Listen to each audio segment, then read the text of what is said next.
ஒரு ஊரில் மகாராஜா ஒருவர் இருந்தார். அவர் தன் நாட்டு மக்களை மிகவும் நன்றாக வழிநடத்தி கொண்டிருந்தார்.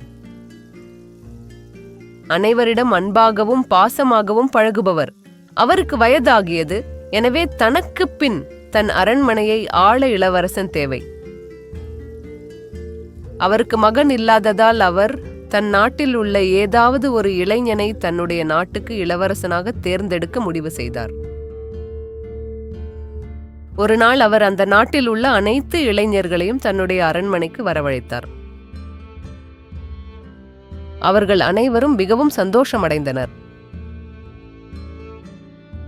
அப்போது மகாராஜா அவர்கள் ஒவ்வொருவருக்கும் ஒரு விதையை கொடுத்து கொண்டு சொன்னார், இந்த விதையை யார் பெரிய செடியாக முளைக்க வைத்து ஒரு மாதத்திற்குள் கொண்டு வரப் போகிறீர்களோ அவர்கள்தான் என் நாட்டை ஆளும் இளவரசன் ஆவார் என்றார்.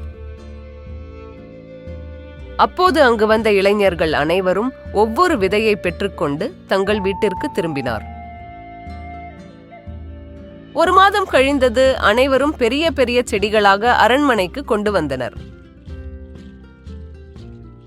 ஆனால் ஒரு ஏழை தாயின் மகன் தன்னுடைய வீட்டிலிருந்து தன் தாயிடம் சொன்னான், அம்மா, ஒரு மாதம் ஆகிவிட்டதே, இந்த விதை இன்னும் கொஞ்சம் கூட முளைக்கவில்லை, நான் எப்படி இதை அரண்மனைக்கு எடுத்து செல்வேன் என்று கேட்டார்.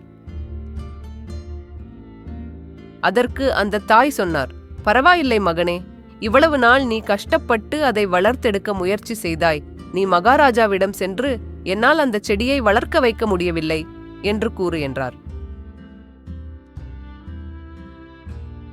அவனும் சரி என்று அதை எடுத்துக்கொண்டு அரண்மனைக்கு சென்றான். அப்போது மகாராஜா அனைவரும் பெரிதாக செடி வளர்த்திருப்பதைக் கண்டு மிகவும் ஆச்சரியமடைந்தார்.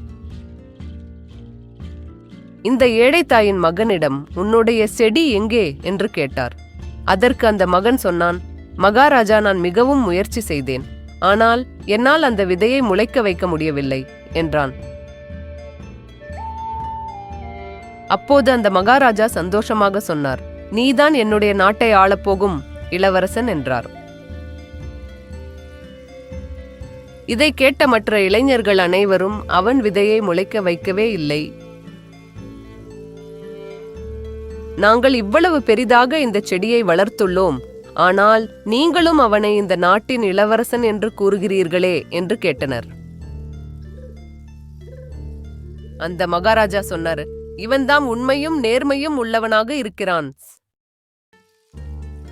நான் உங்கள் அனைவருக்கும் கொடுத்த விதை வேக வைத்த விதை. அந்த விதை முளைக்கவே முளைக்காது. எல்லோரும் வேறு செடிகளை இங்கே கொண்டு வந்து பொய் கூறியிருக்கிறீர்கள். ஆனால் இவன்தான் உண்மையை கூறியுள்ளான். எனவே இவன்தான் இந்த நாட்டை ஆளப்போகும் இளவரசன் என்று அவனுக்கு இளவரசன் பட்டம் கொடுத்தார்.